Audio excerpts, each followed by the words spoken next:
Boa tarde, moçada do ensino médio do Colégio Alfacoque. Estou gravando agora a aula da quinta-feira, dia 14 de maio de 2020. É a mesma gravação para o primeiro, para o segundo e para o terceiro, em geopolítica, né? Porque nós estamos estudando o mesmo material. E hoje, na apostila, vamos trabalhar com o consumo de água e sua demanda econômica, né? Água potável. É o segundo texto, né, depois de igualdade de gênero, e eu vou disponibilizar 3 vídeos para vocês. Um vídeo sobre o uso racional de água, de 4,50, outro vídeo sobre o Plano Nacional de Segurança Hídrica, de 2 minutos e 25, e o outro sobre agrotóxicos na água, de 2,35, quase 10 minutos aí. E mais esse vídeo com a minha explicação, mais uns 10 minutos aproximadamente. Então, além desses 20 minutos, vocês terão mais uns 15, 20 minutos, eu calculo, para ler as páginas, que vai da página 39 até a página 47, tá? Então é um pouquinho maior, né? O da semana passada eram só 2 páginas, esse daí é um pouquinho maior a quantidade de páginas. Então vocês vão gastar uns 20 minutos de leitura e mais uns 20 de vídeo aí, tá bom? Bom, o primeiro assunto que eu queria abordar com vocês é justamente sobre como que é essa questão do consumo de água, né? Tem um gráfico logo na primeira página que vocês vão ver que fala que as usinas termoelétricas e hidrelétricas aí consomem 3,8% da água no Brasil, a mineração 1,6%, o abastecimento rural 1,7%, a indústria 9,1%, os animais 8%, né, consumo animal, e o abastecimento urbano, né, das casas, comércio, aí consome 23,8%. Tudo isso somado dá 48%. Os outros 52% é para irrigação, ou seja, mais da metade da água utilizada é para agricultura, para irrigação. Por isso que quando às vezes os alunos perguntam assim, professor, o Brasil vai exportar água? Eu falo, o Brasil já exporta água há muito tempo. Por quê? Todas as vezes que nós exportamos alimentos, nós estamos exportando água. Muitas vezes os países não produzem esses alimentos porque não tem recursos hídricos para isso, né? Também em questão de espaço, terra, tem clima, né? Mas também e principalmente a questão hídrica. Então o Brasil sendo um país com uma certa abundância de água, tudo bem que ela está mal distribuída porque a principal fonte de recurso hídrico no Brasil é a região norte e a população está concentrada na região sudeste, mas mesmo assim o Brasil tem menos problemas hídricos que outros países aí. Então, esse panorama, né, da situação hídrica no Brasil é importante para a gente entender que o grande problema, por assim dizer, está ainda na agricultura, da forma como é feita a irrigação, porque lá vai metade da água consumida no Brasil. Importante também dar um destaque, em geografia eu costumo, quando aula sobre recursos hídricos, falo disso.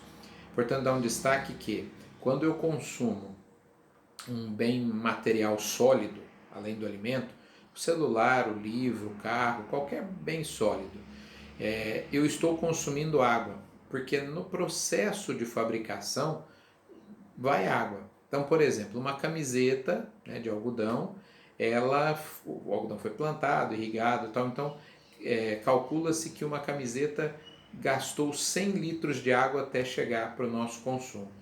Imagine, né, todos os bens aí. Então, esse conceito é o chamado conceito de água virtual, ou seja, a gente não vê, né, não está consumindo ali a água, mas aquele bem material que da sociedade consumista, né, acaba nos levando a ter mais coisas do que necessitamos, também consome água.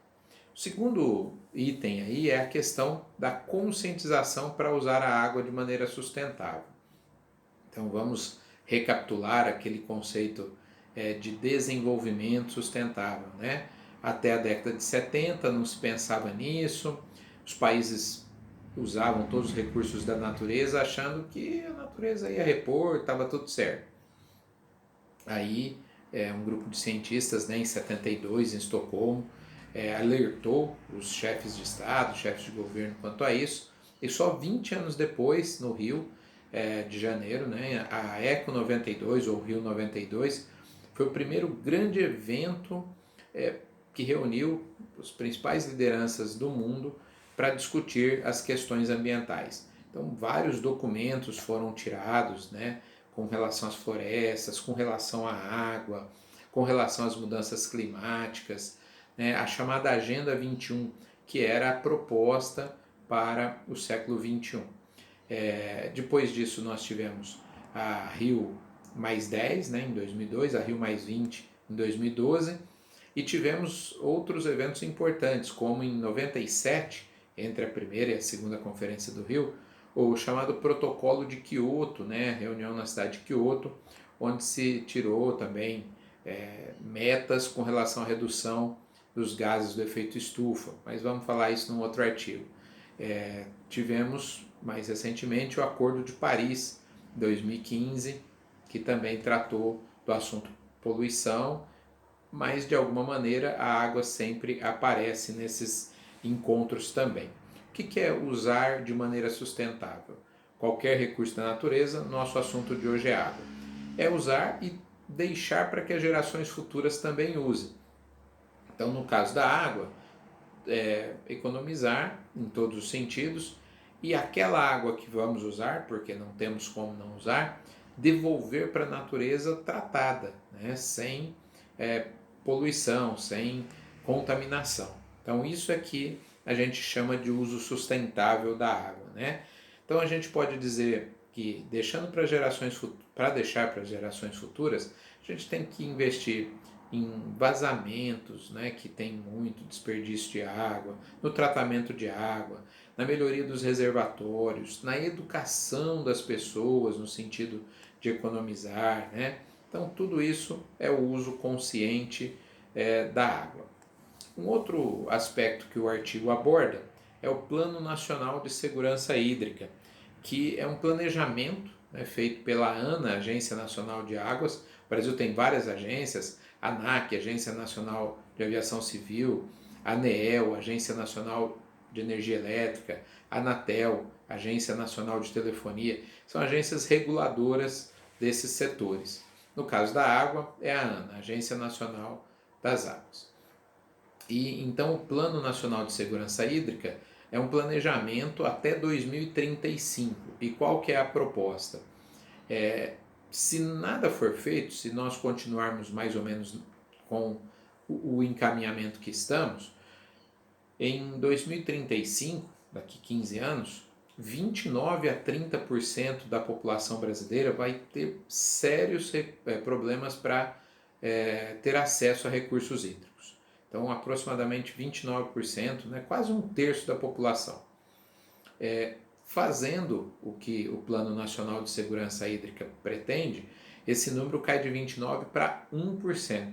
Então, essa é a ideia, né? Que seja feito um planejamento nos próximos 15 anos. É lógico, planejamento envolve obras, né? Muitas ações aí governamentais, da iniciativa privada, para que depois, então, nós não tenhamos uma situação crítica para um terço da população lá em 2035. Quem viver verá, né? Se atingiremos essa meta ou não. E o último aspecto aqui do artigo que eu gostaria de abordar para vocês é com relação ao uso de agrotóxicos. Os agrotóxicos que são usados, né, existem dois tipos que são usados para agricultura e os não agrícolas, são usados em florestas, enfim. Mas principalmente os agrícolas, eles contaminam não só os alimentos, né, que são colocados, isso é um problema para a saúde, mas eles contaminam os lençóis freáticos e os rios. E isso, com certeza, chega até nós, né, pelos alimentos e pela água. O Brasil é um país extremamente permissivo, vocês vão ver no vídeo que eu selecionei nesse assunto, índices tolerados aqui são muito maiores do que na Europa, por exemplo, mas muito, né, maiores. o que faz com que nós tenhamos um consumo muito elevado de agrotóxico, uma ingestão muito elevada de agrotóxico. E ainda no fim desse artigo fala que existem muitos processos, muitas ações judiciais contra empresas, né, que produzem o agrotóxico para quem usa também, e contra o Ministério da Saúde. Então, o fim fala das ações judiciais em relação aos agrotóxicos. Tudo bem? Um abraço então, e a gente vai se falando aqui pelo WhatsApp e depois na aula da semana que vem.